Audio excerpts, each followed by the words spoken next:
Нэг өсөндөө тэгээд та чи зүгээр үү гэж асууснараа би чиний ууртай байгааг анзаарч байна гэсэн дохио өгдөг. Ингэснээр нөгөө хүний дотоод хорцтмол байдлын сулраад маргаан цаашаа явахгүй байх нь олонтой тохиолдол. Эдгээр мэдчихвэл та маргааныг хурцдуулахгүй намжааж чаднаа. Хин нэгэн худлаа ярьж байгааг үдийг маш хурдан мэдэрнэ. Энэ гадаад байдал хүмүүст харагдахаас гадна таны дотоод мэдрэмжийг өөрчилдөг. Тиймээс өөрийгөө итгэлгүй санагдсан үедээ эхлээд бие засаарай. Араас нь сэтгэл зүй дагаад ирдэг юм шүү. За ингээд өдөр тутмын амьдрал дээр шууд хэрэглэж болдог хүмүүсийн зан авир харилцаанд нөлөөлдөг 6 энгийн сэтгэл зүйн аргыг бүгдээрээ ярилцгаж байна. Та дуустал сонсох хичээгээрээ танд хэрэгтэй шүү. Эдгээр мэдчихвэл та маргааныг хурцдуулахгүй намжааж чаднаа. Хин нэгэн худлаа ярьж байгааг үдийг маш хурдан мэдэрнэ. Хүмүүсийн дунд илүү тайван өөртөө итгэлтэй харагдана. Хамгийн гол нь энэ бүхэн хиймэл биш юм. Зүгээр л хүний сэтгэл зүй яаж ажиллагааг ойлгосон энгийн үйлдэлүүд гэсэн үг. За нэгдүгээр арга бол хин нэгэн чамайг доромжлоход чи зүгээр үү гэж өөдөөс нь асуух нь шүү дээ. За ихэнх хүмүүс доромжлуулах үедээ шууд уурлаж хариу үйлдэл гаргадаг л да. Гэтэл яг тэр мөчтөнд хамгийн хүчтэй хариу үйлдэл бол эсэргүүцэх биш, асуух байдаг. Хин нэгэн одоо таны талаар эвгүй хэлбэл илт дайраад байх юм бол түр азнаад тайван хоолгоор ингэнэ шүү дээ. Өөрөө зүгээр үү гэж асуугаад үзээрэй. Ихэнх тохиолдолд тэр хүн гацна. Учир нь тэр дайрж байгаа шүү дээ. Харин өрөвт эсвэл анхаарал тавьсан асуулт хүлээгээгүй байдаг. Нэг өсөндөө тэгээд та чи зүгээр үү гэж асууснараа би чиний ууртай байгааг анзаарч байна гэсэн дохио өгдөг.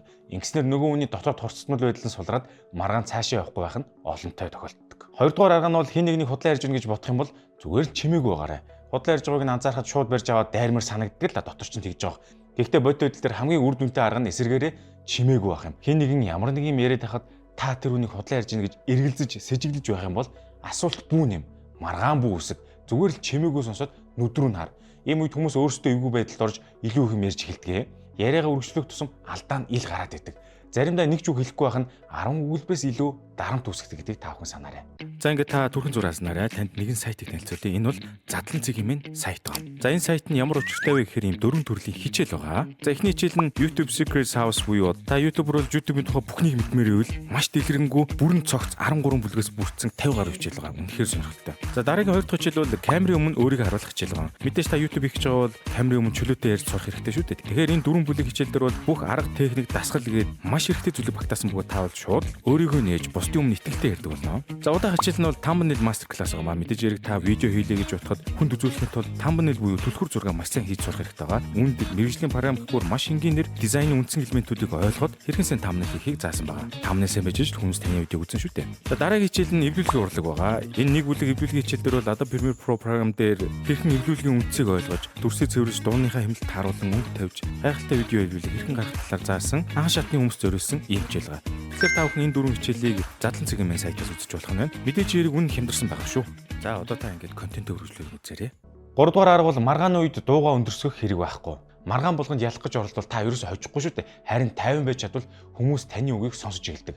Нөгөө хүн чинь чанга дуугарч эхлэх юм бол та эсрэгээрээ дуугаа нам байлгах нь шүү дээ. Ингээд 2 зүйл болдог байна. Нэгд нь нөгөө өөрөө эвгүй санагдаж эхэлнэ. Хоёрт нь та илүү ихтгэлтэй бодлоготой харагдана гэсэн үг. Тэгэд ерөн шууд өөдөөс нь би таны хэлж байгааг ер нь ойлгож байна гэж хэлэх юм бол маргааны хорд шууд саардаг.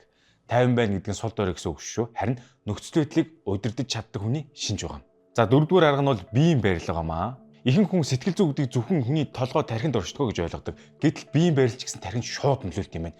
Мөрөө урагшны унжуулж толгоогоо доошлуулбал тархич нь би жоохон сул дорой байна гэсэн тохио авдаг. Харин нуруугаа цэх мөрөө сул толгоогоо өргөх юм бол өөртөө итгэл нэмэгддэг. Энэ гадаад байдал хүмүүст харагдахаас гадна таны дотоод мэдрэмжийг өөрчилдөг. Тиймээс өөрийгөө итгэлгүй санагдсан үедээ эхлээд бие засаарай. Араас нь сэтгэл зүй дагаад ирдэг юм шүү. За 5 дугаар арга бол хүний нүд ихийг хэлдэг. Хүмүүс ер нь бол худлаа харж чаддаг те.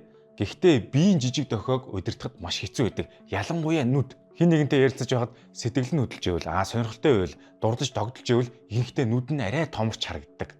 Бас хүүхэн араан ч гэсэн. Энэ анхаарал төвлөрж байгаа гэсэн. Мэдээж энэ ганц дохиогоор бүхнийг шийдэж болохгүй л да. Гэхдээ үг биеийн хилэмж нүд гурав нийлээд маш их мэдээллийг өгдөг шүү. Хүмүүсийг ойлгохын тулд зөвхөн сонсох биш, ажиглаж сурах хэрэгтэй гамаа. За 6 дугаар арга бол алдаж магадгүй гэсэн мэдрэмж хүмүүсийг урагш хөдөлгдөг.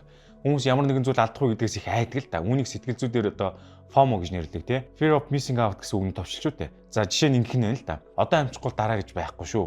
Зөвхөн цөөн хүнд нээлттэй. Хожим харамсах үедээ гэсэн ийм үгс хүмүүсийг хурдан шийдвэр гаргахад түлхдэг. Ялангуяа маркетинг дээр бол маш их ашигладаг. Гэхдээ энд нэг чухал зүйл бий. Худлаа хиймэл байдлаар ашиглах юм бол сөрөг нөлөө үзүүлнэ.